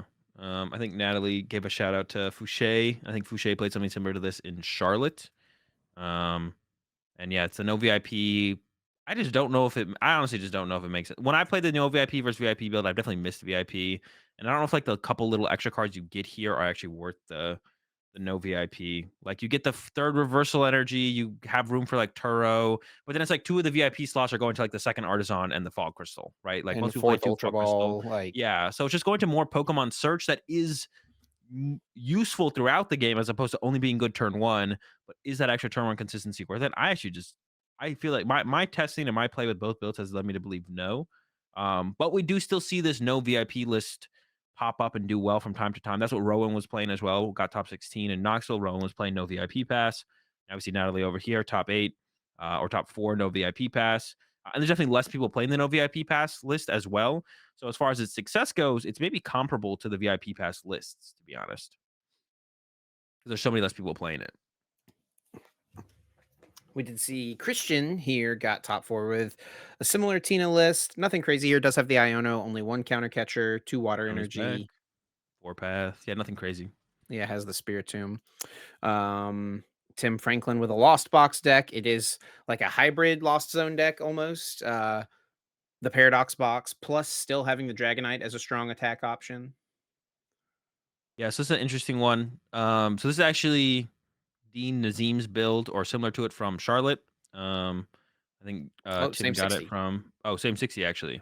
And it looks like Dean played the same 60 in Knoxville. I thought Dean changed some things from Charlotte to Knoxville. Yeah, so, I was actually joking with Dean at Knoxville that if you don't do well enough at Knoxville, Dean, this is gonna be Tim's deck because Tim will have the first top 8 with Hmm. it. So you better watch out because Tim was like 801 going into day 2 of Melbourne. I was like, "Dean, you better watch out. It's not gonna be your deck anymore." And, yeah, Tim box. Get farmed, Dean. But yeah, I don't know about this build to be honest. It just, like, has a lot of powerful attackers, right? Yeah. It's very reliant on Mirage Gate, and that's a little bit scary, especially when Iron Hands gets involved, and no Raihan is, interesting as well. Because I did like whenever I watch someone play the glasses build of Lost Box, it seems like Mhm. Raihan is very, powerful in that deck because of Iron Hands and all these Mirage Gate Well, it attackers. lets you make an Iron Hands while only using one Yeah, Mirage Gate, right? exactly, yeah. But there's a lot of to be honest, the one thing I do like about this is there's a lot of the cards you want. There's 4 Super Rod, you need Super Rods. There's 9 Switch cards, and then actually there's 11 basic energy, which is more basic energy than my group or Aiden Koos played in the Kyogre builds. Yeah. There's more energy in this build than than the Kyogre builds. But you want energy. You want to be attaching for turn. You want to be able to be using Greninja. You want to be able to sometimes hold on to certain types of energy for attachments later on to combo with Mirage Gate. So it gives you like a lot of flexibility with having so many outs to all of these important cards. Like I said, the switch cards, the energy is important for Super Rod, for Nest Ball. Yeah, you just have a lot of all the stuff you want. And I actually like mentioned as I think I mentioned it to you before we started, but you could literally fit Kyogre in here if you Yeah. cut one card. Like a Super Rod becomes a recycler, and you cut one other card, and you can put Kyogre in here, no problem. So I don't know. Maybe that should be added to the deck. I actually just don't know. Give you a little bit more stuff to do until against like Maridon and uh Roaring Moon. So give you some more lines in those matchups. But yeah, it's very close to just putting. It's very close to just being uh a Kyogre deck as well. A It's Kyogre pretty Lost Box hard deck. to well, I guess it's fine because the matchups that you want to Iron Hands, you usually don't want to also Kyogre in, right? Yeah, exactly. So it'd be up against like Because those are Roaring 2 Moon and very like, you Maridon. need a Mirage Gate at the end of the game for Kyogre, right? But Iron Hands eats up 2 Mirage Gates to use it. Yep, yeah. So yeah, the Iron Hands is more so good against like Gardevoir and stuff like that, or Mirror Yeah. Match. And you're not Kyogre in either of those matchups. Yeah, I could see it, honestly, and there was a list we didn't talk about any, like, additional lists in Knoxville, but I did like Nathan Ginsburg's list. He played basically what you're describing, he had Iron Hands plus Roaring Moon Yeah, plus Mawile and Kyogre. yeah. So I mean, I'd maybe cut back on the Mawile stuff a little bit, but yeah, that's kind Yeah, of do you similar even to. need like you were saying, right? Like Mawile is less good now that it's kind of a known quantity, right? Yeah, yeah. It's definitely way less good And now. then That's a something known like Iron quantity. Hands can boost your Gardevoir matchup where that's where what Mawile was really being put in this deck for, right? Yeah. So yeah, I think like the Gardevoir and Charizard matchup can pretty easily fix their Mawile problem. Just by playing Turo. Like if both of them just add Turo, you just fix your problem like pretty much instantly. Um, yeah, and then maybe Mawile's I think, but how far down to the rabbit hole? How far down the rabbit hole do we go? Well, if they're gonna All play the way, baby. Turo, then we're gonna cut the Mawiles. Wait, but if I'm playing Turo and they cut the Mawiles, I cut my Well, Turo. Mawile is also pretty important for the Charizard matchup, right? Yeah, exactly. That's what I'm saying. Charizard can just add Turo as well instead of like a switch. Yeah. Also like switch plus collapsed. Yeah. Or if you only play one Mawile, switch plus Lost City for Charizard answers the Mawile. Now I think I was actually only my group and Aiden who went down to the one Mawile predicting the lack of Lost City in Charizard. Whereas it feels like everyone else pretty much still had the double Mawile in there. So a lot of people were still playing the double Mawile. But yeah, if enough of the decks just have the answer to Mawile, is it even worth playing the Mawile stuff anymore? It's a bit of a toss up between the two regionals, I think, as to which of the two decks was more surprising to see in Top Cut. Is it Tyler Matthews' Entei Iron Valiant, or is it Nigel Tan's Lugia deck? And to be honest, when you look at this Lugia deck, this is literally just colorless Lugia. Yep. Yep. It's like has the Radzard, has the Luxray. The only thing new here is Cobalion. And it is a triple Burnett build, which is kind of cool. So the Burnett's are cool, right? Like that's a cool little thing going on there. But yeah, it literally just is colorless Lugia. It's not even like the Iron Hands, like the Alex Geisler Iron Hands, Yep. Shaman Shenanigans Lugia. It's just colorless Lugia. Snorlax. I mean, if Tina's gonna be this successful, hey, Snorlax is pretty good. This build is really good against Tina. Like you just destroy Tina. It's not even remotely close. Oh Um, yeah, and Lugia has always been pretty solid against most of the Lost Zone stuff, right? um, Yeah. Yes. The answer is yes. yeah, in general. Yeah, in general. The only time it was, like, ever iffy was when they played, like, a Temple of Sinnoh, and it was, like, single strike Lugia, but that's, like, it. But as long as it's ever been colorless Lugia, it's always, like, pretty one-sided. Single strike was closer, but still favorable. Longshore was a big fan of Lugia. He played it at the challenge this weekend, and he and I were like going back and forth about it constantly. He was like, "Lugia's still good, man. Trust me." Is that just colorless? It is just colorless It's Lugia. Hey, just the colorless Lugia. bundle! Hey, He's let's got the go. Bundy. He's got a couple great balls. He's got two Professor's Research. I don't know about that one. Only 1 Burnett? Dude, how are One we getting our Bernetti. Pokemon in our discard pot? Oh, there's at You least know. Squawk, I guess. Yeah, we got Squawk. We got Ultra Ball. We got Aromas. Great balls.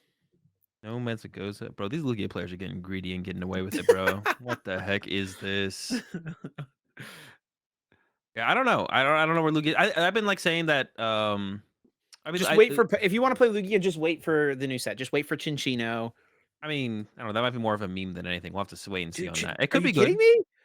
It's another stage 1 in your deck. It does 350 Iron damage, Hands. and then it dies to the next Chinchino, Iron Hands. and then it dies to the next Chinchino plus Iono. Do I have to say it?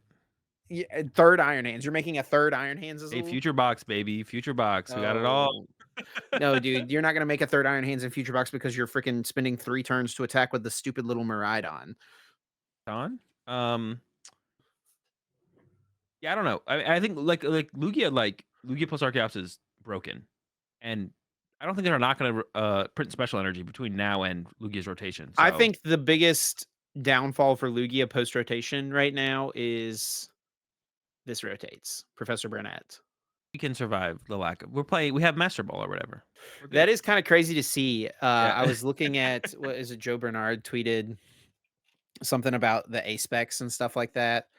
Dude, I Uh, honestly think it's kinda crazy, but you love to see it. It does seem like Prime Catcher is good, but not as popular as people thought. yeah. I think it is We'll still see. definitely the It's the best. best.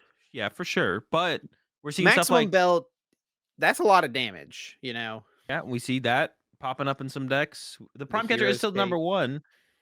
But yeah, we see the cape, the master ball. We're seeing a little bit of everything, and of course, obviously, the future and ancient one are like kind of restricted to the future and ancient decks. But uh, so yeah, I'm hoping that everyone who was like freaking out about Prime Catcher is wrong because I wasn't freaking out. I was like, let's just wait and see. It's good. It's obviously good. It's gonna be tough to beat, but let's just wait and see what happens. You Um, might have freaked out a little bit. no, I didn't freak out at all. Well, let's take a little bit of time here to talk about the Singapore Regional League before we move on because we gotta get rolling here. Pretty big tournament that happened down in Singapore. 308 players, and it was dominated by Giratina. It looks like. I mean, the top 3 decks, it's all Giratina. Yeah, pretty cringe to be honest. Yeah, I know, a lot of Giratinas, and even like weird to see because like there was 3 Sablezards, which is like that generally has a pretty good Tina matchup. What about this list Um, from Dion Lee? um, He's got the Mimikyu and the Ditto. some Mimikyu 4. I don't know. It Ooh, doesn't is help that you against Roaring Moon. good against Charizard? You can sit there and like ping them for 70, then they can't hit you back. Yeah, it probably is pretty decent against Charizard, honestly. I can't imagine what else it's good against, right? Like what else would it be good against? Charizard, right? Iron Maridon? Hands. Oh, wait, does it Iron stop Iron Hands. Hands? Yeah, yeah. Yeah. Escape rope. That's the GG. only thing I think. Dion, of Um, course, got top 8 at Worlds this year, and won yep, the Singapore, like, national tournament. got a top 4 here with yeah, so Tina dominates. Maridon is right there though, not too far behind. And there were some interesting ones in Anti-Iron Valiant, the Golden Go, Cloth. Yeah, there's a little bit of everything up here to be honest, a little bit of everything. Yep, similar to what we see everywhere else, really, right? Yeah, definitely. Definitely for sure. And also actually, I kind of making this realization. Is there a little bit of a standardization around what is the best Sablezard list to play? Because if you look at the Sablezard lists, it seems like everyone's just copying the Alex Szymanski build from Charlotte. It does look like that, yeah. And it is looking that way. It is looking that way. A little bit just lower play level of a deck, right? Yeah, yeah, But yeah. if you wanna pick up Obviously, Sablezard, this is definitely the place to be, I think. I don't know, I mean, the Cameraman list is cool too, but that's just a bit different. It feels like this might be yeah, almost no one's adopted the cameraman build. Honestly, to be honest, if I was gonna play Sablezard, I wouldn't want to play the cameraman build anyways, as well. It's just like, why do I want to play a Sablezard list with 4 Mirage Gate? Like that doesn't sound like I'm playing Sablezard. It sounds like I'm playing Mirage Gate at that point. Like it just feels like the same deck. I'm trying to play something a little bit different here. Not to say cameraman's build is bad, but yeah, trying to play Sablezard, I'd want to play like the Sablezard that I know. I don't know.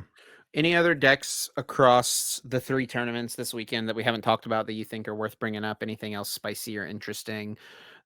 No, I think that kind of covers everything. I mean, there was a little bit of, Chien Pao in day 2 of Yeah, Knoxville, right? coming up short again. Honestly, I think the Moon matchup is like they're just more aggressive. Moon is just more aggressive.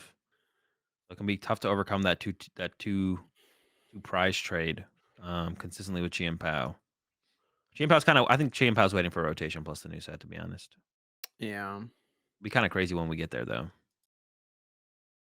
Yeah, Chien Pao is looking definitely solid post-rotation. The Buddy Poffin, the Ditto, get your Chien Pao, let's get it. Prime catcher, you can play hands, prime catcher, and canceling cologne all in the same deck now. Like that's That's pretty good. yikes. That's pretty good. But then why is that not dominating? Why is Charizard dominating in Japan? They don't have the broken list. They're probably only playing 3 nest ball. Azul is mega Chien Pao believer over here.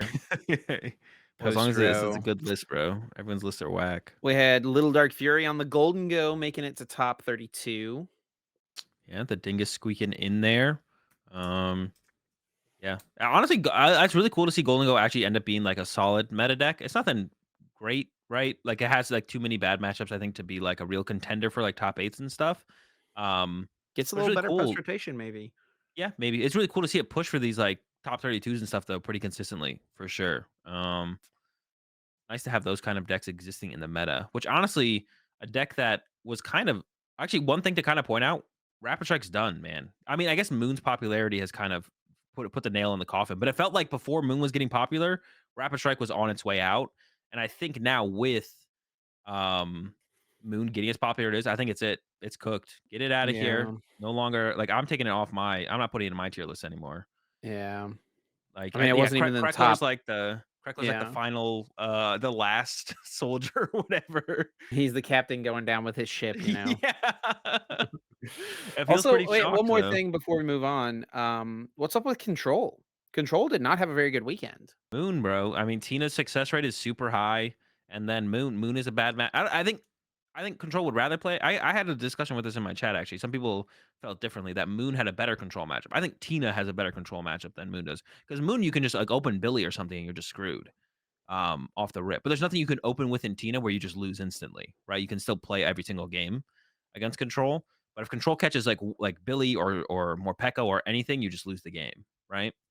Um, so yeah, I think Moon's popularity is kind of doing it. And although I don't, the Cal Connor wasn't there. How had Cal Connor been at the event, we could have seen a Control in Facts. top eight. But It's possible. yeah,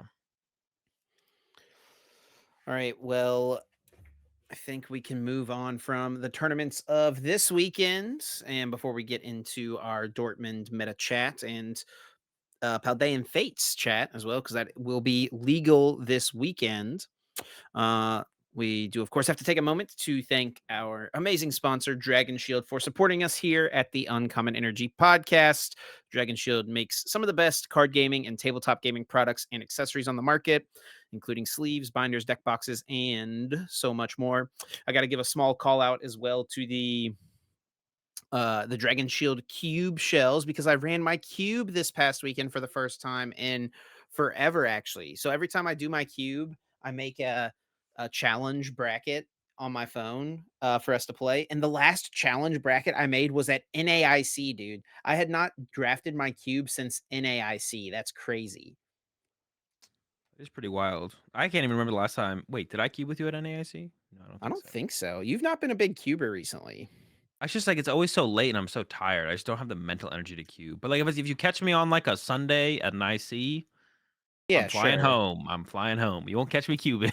That's what I'm saying, dude. You're trying to leave nowadays on Sundays. But that is definitely a great product. It was like I like those little things, like those little quality of life things, are some of my favorite stuff. So like when I saw you had those with your cube, I was like, oh, these are kind of sick. But yeah, huge shout out to Dragon Shield as always. I was rocking the tangerines again as always, almost as always. But I only actually have a couple boxes of tangerines left, so I'll have to switch it up here soon. Oh, Um, or get some more. no, I already got some Auroras in. They hooked me up with the restock. I got the Auroras now. So the Auroras are where I'm going. I got one more tournament of tangerines, maybe two, and then the Auroras are going to be where it's at. So, but yeah, shout out to Dragon Shield as always for sponsoring the podcast. Everything we do over here, really appreciate that from them. Check them out, dragonshield.com. Use our code. Was it UE Pod? I always forget it. I don't know why. I'm always about to say EU, but I'm like, it's not EU. UE Pod. So UE 5% Pod. off and support us. Link, of course, in the description here if you're over on the YouTube channel. It's in the description of the podcasts as well. I didn't even know there was a description for those things. There is. Also in the description You can tell who wherever handles these podcast. things. Yes. But yeah, up next we got guess that flavor text. It's my turn to pick a card for Chip to try and guess which Pokemon belongs to the flavor text I'm about to read. And if Chip gets the Pokemon correctly for the card that the flavor text is associated with, Yep, you're Chip will doing get a good 4 job here. points. But for each lifeline that Chip uses, Chip Uh, will get 1 less point. And the lifelines are what set the card is from, which stage the card is, and then read an attack name off the card. Chip, are you ready for this week's flavor text? I am ready. I feel like we should just like write a script or something for this because like I What? feel like we always both of us, like I'm very guilty of this, like stumble through like the explanation of what guess that flavor text is, and it's like different every time, you know? I mean, I guess. I know, just a small thought I had. Go ahead, Azul, hit me with it so I can get it right. All right, I had a slight realization that this one might be easier for you than Oh, it's I probably not too thought. easy. Why don't you just give it another shot? All right, we'll go ahead and go with it though. A Pokemon with a persistent nature chases its chosen prey until the prey becomes exhausted. Pokemon with a persistent nature chases its prey until its prey becomes exhausted. Yep, Say it again. that was it. That was it. With what kind of nature? Persistent. Persistent nature. It's a persistent Pokemon. Chases its Okay. chosen prey. It's chosen prey. So it gets to pick, Yeah, like the sure. prey specifically. Yeah, I'm gonna need some help here. I mean, that's Yes, you interesting will. that you said it was so easy. Let me go with what set the card is from. That's pretty much my go-to. I wonder when the last time was I picked something besides what set the card was from right off the rip. This is why I think it'll be easy, but I guess on the flip side, it could be really, really hard. Kalos starter set. Oh, yes, that is helpful. Does that make it Um, easy or hard though? My guess was easy, but yeah, I'm trying to. I think there's hmm. Callister set. The thing is that that this exact card probably exists in XY base set as well. Most of the Kalos starter set cards are cards that exist elsewhere. hmm, Um, it's like a so reprint the thing. Kalos See, starter I don't even set, know what this is. there were So 3 little mini decks that were the Kalos starter set, and okay, they were for each of the 3 starters. There was a Delphox one, a Greninja one, and a Chestnut one, I believe, if I'm remembering right. And dude, they were little what a decks that Pokemon. had cards in them, uh, from this era. Chosen Prey, I mean, it could be Fletchling, Fletchinder, or Talonflame, probably a Fletchling, Chosen Prey. I mean, it is like a bird of prey, I guess. Let me go with what an attack. Let's read an attack name. Bite. Okay, so probably not Fletchling. That would be a interesting one, yeah, for sure. Bite. Chosen prey. This might trip me up a little bit, honestly. I'm trying to think about. Let me say what stage the card is. It sounds like it's a basic, most likely. It is a basic, yeah. Yeah, so part of me wants to think like Zigzagoon or something like that, but that is not really. I mean, that's not really a Kalos Pokemon. I don't know if it has to be a Kalos Pokemon or it just was in the Kalos starter set. Couldn't tell you. Like I don't know if all Pokemon in the Kalos starter set are like specifically like Kalos. I don't know what Pokemon are from Kalos, so I Yeah, I yeah, know can't that. help me. You probably have never even heard the word Kalos before. I literally until now, I don't think I Oh man. What games is Kalos Azul? Do you know? nope. I don't know. If you look in the Um, bottom corner at the Kalos starter set symbol, I think you'll have a hint. nope. I don't know. X and Y, buddy. Oh, okay. For some reason, I thought it was Is different. that not an X and a Y, the Kalos starter set symbol? Uh, yeah, it is. Okay. Did you not look at it? I mean, I couldn't really decipher what it Okay, okay. was, but Um, I guess it could be like Pancham or Bunnelby. Bite doesn't really sound like an attack of a Pancham. It doesn't really sound like Bunnelby, but Bunnelby does have some big old teeth, and he is a rabbit, and rabbits do be biting stuff, and that is a Kalos Pokemon.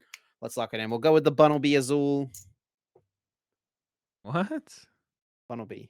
I almost want to give you another guess because I feel like that's I wouldn't even guess that. Like Oh that feels my like a gosh. terrible guess. That is not that is not it, Chip. I thought, yeah, I don't know. I saw this one. I liked the flavor text, but the like as everything was coming together, I was like, oh, it's a basic. It has bite. I don't know what Kalos starter set means, but I feel like that's going to be a negative for or make it easier for you to guess it. But yeah, it is Poochiana. Yeah, see, but it tripped me up because I was thinking Kalos starter set is only going to be Pokemon from Kalos. So Is I don't think I would have gotten the Poochiana Poochyena. Poochiana not from Kalos? No, it's No. Poochyena's All right. from the best region. Which is that one? Hoenn. Okay, good to That's the one know. that IGN said had too much water. Who did? IGN? Have you not heard of the IGN meme? No. IGN's review of Omega Ruby and Alpha Sapphire on the 3DS. It's like infamous at this point because their review was summed up as 7.8 out of 10, too much water. Does he have to do that much swimming or something in the Yeah, I mean, I could surfing. see that. I mean, that could be annoying. I That's a respectable review. But it's a remake of the old games. So it's like the map is like just Same. remastered. Oh, well, what was their review of the first game? I don't know. It was old. Well, then maybe this is their first time reviewing the game. IGN Just Ruby and Sapphire review. IGN's Ruby review 9.5 out of 10, buddy. Yeah, I mean, that makes sense, and that's definitely interesting that they would do that. 7.8 out of 10, too much water. All right, well, you didn't get any more points this time around, so I do have a chance to, start to catch up a little bit here. I do need to start to put in some work. You got quite a big lead still, but, theoretically infinite time for me to catch up, so we'll get there. No shot. We do have another major tournament coming up this week. We got Dortmund regionals this weekend. I don't think there's too much to talk about as far as the meta goes, right? Charizard will be the most well, actually, yeah, Charizard will be the most popular deck. Will Roaring Moon have the same popularity in Europe? We'll find out. Tina and Guardy will maybe be like two of the most successful decks. I think that's like a pretty good prediction as well. I think Guardy will kind of bounce back a little bit because it felt like I had a rough time over in Liverpool. No top eights. I mean, there was still a decent amount in top 16, top 32, but I expect a Guardy top 8 finally, for sure in Liverpool. Yeah, I think like the meta is kind of played out. I think one of the questions is going to be though, where do any of the new cards fit in, right? There is a new set legal. And there's really not, we talked about the set a little bit last week. Nothing crazy in here, just a handful of cards. Like, is the Charmeleon just an instant slot into Charizard? Seems like Maybe, it. maybe not. I mean, it's good, but it does mean you're worse against something like Mimikyu, right? Um, Yeah.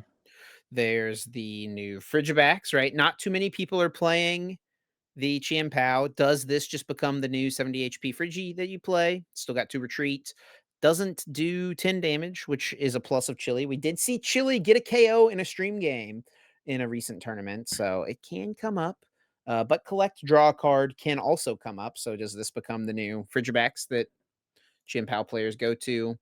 Um, is this card new? This Raichu? This Raichu's kind of interesting. I don't No, think it's it's like not super new. good. It's not new. It's from is it from 151? Is the same one? I think it's like the 3rd print of that Raichu. Well, yeah, so it's not good. Um, It's been around. No one's played it yet. there's the new Oh, Great go Tusk next. and Iron Treads, nothing great there. Azul hates this Cyclizar for obvious reasons. He's alright, it's alright. It's a good Pokemon. Cyclizar reminds me of, like, it being like a dog. I don't know But why. then I think it's the 2 trainer cards is really the 2 most impactful cards. It's the Moonlit Hill and Nemona's the backpack. Technical Oh, Machine Crisis Punch.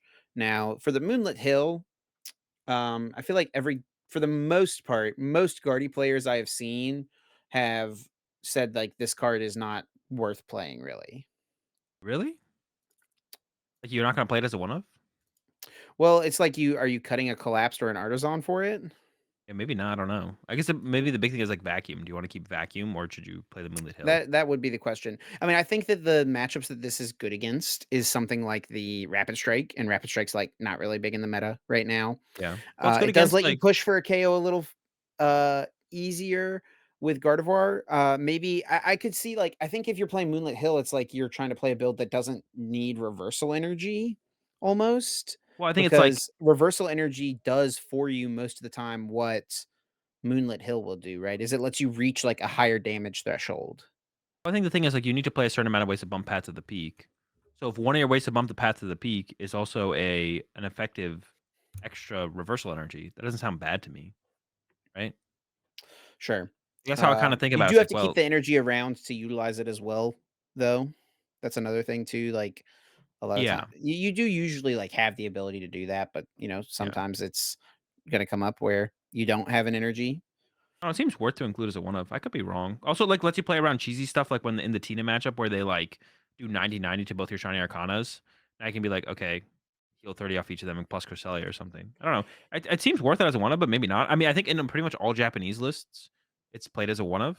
But it doesn't make, like, that big of a difference, I don't think. I think it's just, like, a good card to potentially include in Guardy. But it's not like it's, like, groundbreaking for Guard 4 or anything like that. Then we got the Technical Machine Crisis Punch. I think this is gonna maybe not sneakily, but like this is my prediction for card. Like maybe when it's all said and done, like the set, the card that's like the most impactful from this set. I mean, when you're choosing between 2 cards, but yeah, Crisis Punch, it seems like I'm actually curious to see if anyone comes up with any kinda cool, Oh, not checkmate type deck, but more so, um, yeah, where it's like all of a sudden this is like fixing situations where like Lost Box in the end game was struggling, and now you can go cram Crisis Punch and just like close out games. all I'm gonna Um, say too is don't Pretty forget good. Mime Junior exists.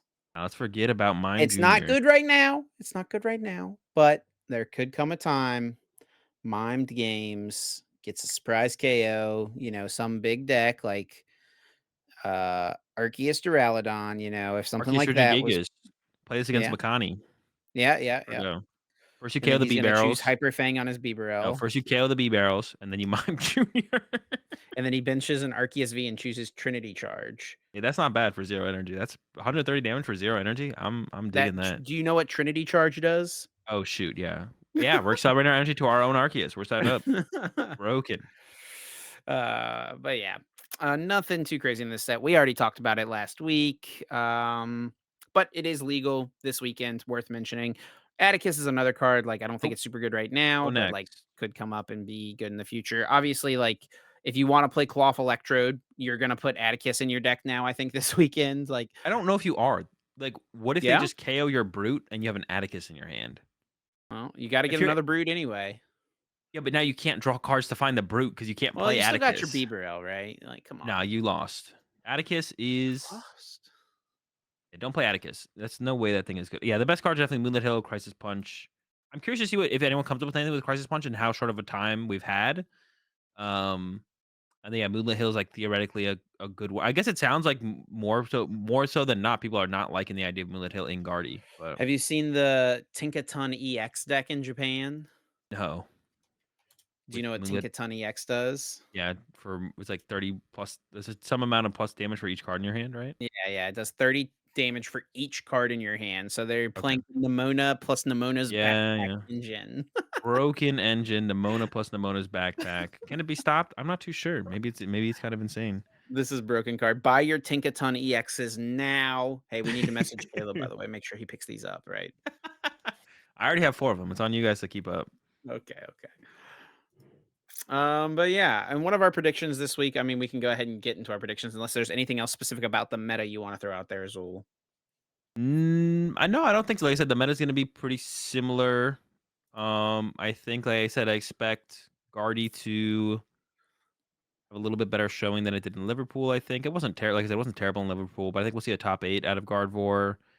And then the only thing I'm kind of curious about is does the Roaring Moon hype persist over in Europe as it kind of showed in Knoxville? And I guess we just don't have. Well, we do have with something we could have taken a look. We do have Melbourne Day 2 numbers. Roaring Moon was 8%, Charizard 17, Tina 14, Mew 10, Guardy 10. Um, yeah. So will there be that Roaring Moon hype? Is something I'm curious about for And sure. does that ward off the Mew from EU? I don't know. Does it make a difference there? Because Fabrizio beat 4 Roaring Moons True. on his But way not every to. Mew player is Fabrizio. It's true, but Fabrizio's Fabrizio. So as long as Fabrizio shows up, that's another dub for Fabrizio for Is he sure. gonna go again? Why not? It was free last time. Pick it up back to back. Sheesh, That would actually be dude. kind of It's a crazy to lot of be honest. travel. Or he just stayed there and just waited. He just stayed. No, Yeah. he left Liverpool and started walking, you know. He's gonna get to What Dortmund to? right on time. Yep. Just like, all right. See you guys in Dortmund. Heads over there. Backpacking trip across Europe. Another dub with the Mew. Heads home. It's a good 3 weeks. All right. Well, yeah, let's do our predictions then. 3 predictions for Dortmund regionals this weekend. Highest placing new Paldean Fates card. Not too many options. Azul, which one are you gonna pick? I mean, I think it's got it. The Charmeleon. We got to go with the Charmeleon. Charizard will be doing just fine. New Charmeleon. Get it in there. Now you have to. Y'all, I'm relying on the Europeans to actually like play that card and not be too lazy to not go pick it up. But could be the difference maker. So get your new Charmeleons. Put them in your Charizard Do you even decks. have to play Jirachi anymore if you play Charmeleon? Probably. I mean, you have to less so, but I would still play it. I think. Yeah. Maybe if you play 2 of the Charmeleons, you don't need it. I don't know. Well, if you're playing Jirachi, like, why are we playing that Charmeleon? That Charmeleon does prevent TM TMD. devolution, which is Yeah. pretty nice. Also, like sometimes you don't have bench space for the Jirachi, and like that. So it's still nice to have Yeah, that. so I why are we think. even playing the guy, you know? Well, I mean, sometimes we do have bench space for it, and sometimes we don't have the Charmeleon. All right, number of I'm gonna do my prediction. Highest placing new Paldean Fates card is gonna be the Crisis Punch. Someone's got something cooked up out there. I can sense it. Some Lost Box deck, 280 at the end of the game for free with Cramorant, Radiant Charizard, something along those lines. I actually should have gone with that Frigibax. Can I change my pick?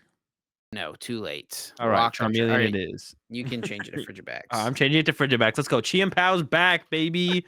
Top. I mean, I don't know how high it's gonna place. Probably actually, I'm about to say top 8, but I don't even know if I have that confidence in Chi and That's Pow right now a poor with all pick, that, buddy. All with right, all the let's moves go rolling on around. to our next prediction. Most are the number of Spiritomb in top 8. We are in Europe after all. Spiritomb's picking up a little bit of popularity this weekend in other parts of the world. Will that translate to Europe? We're going to set the line for this one at 2.5 Azul over under 2.5 Spiritomb in top 8. I'm going under. Europeans do not know how to tech for Mew, but I don't think Mew's gonna have that good of a tournament overall in Europe. Still, the Roaring Moon hype might be there in Europe. I'm going with the over, but it's not because they're teching for Mew. It's because they're teching for Roaring Moon. Let's get it. Spiritomb. Actually, you know what? 3 Spiritomb in top cut's a lot. Maybe we should have set it at 1.5. If it was 1.5, I think I would take the over, but I think at 2.5, I'm going under. All right. Yeah, I'm gonna go under. Change my mind. Okay, and then final question: will a non-European make top cut? Of course, Fabrizio from Peru came over and won their last tournament. There's been plenty of international travel this year for regionals, which I think is pretty cool to see. I'm not too sure how many people from outside of Europe are traveling to this one, but there's surely some amount of them, right? What do you think, Azul? A non-European to make top cut? Non-European to make top cut. I mean, if Fabrizio was going, I would say yes, but because I don't know. Ooh, that's a tough one. I'm gonna go with no. I'm gonna go with no. No faith in. I just don't know if there's any Americans going. To be honest, no faith in my fellow Americans. Is Kaito going? Then I would say yes. If Kaito and Haru show up, then I'm going with a yes. Ooh, now you got me thinking. To be honest, I Kaito didn't really went think of it. to Liverpool. That's true. Uh, I'm still gonna go with no.